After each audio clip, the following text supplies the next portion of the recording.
বাংলাদেশে এই ঘটনা দিয়ে শুরু হয়েছিল খুনের রাজনীতি সেই সময়ে।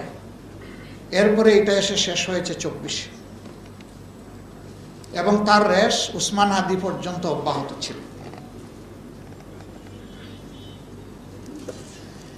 এই মানুষগুলোর ত্যাগ এবং কুরবানির কারণে আজকে বোধহয় এখানে দাঁড়াতে পারলাম, কথা বলতে পারছি, নিজের অনুভূতিটুকু অন্তত প্রকাশ করার সুযোগ পাচ্ছি।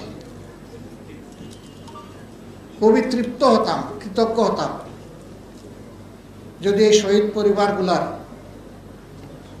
ভাঙ্গা বুকের ভিতর থেকে বের হয়ে আসা দুই একটি কথা মন ভরে শুনতে পারতাম।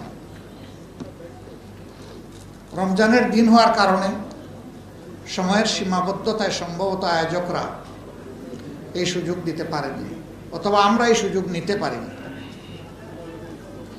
আল্লাহ তাআলার কাছে দোয়া করি তাদের মনের কথাগুলা আল্লাহ যেন শোনার এবং বুঝার সুযোগ আমাদেরকে দান করে। আমরা তাদেরকে কথা দিচ্ছি, সরকার বিচার ব্যবস্থা কি করবে না করবে সেটা আমরা দেখব, কিন্তু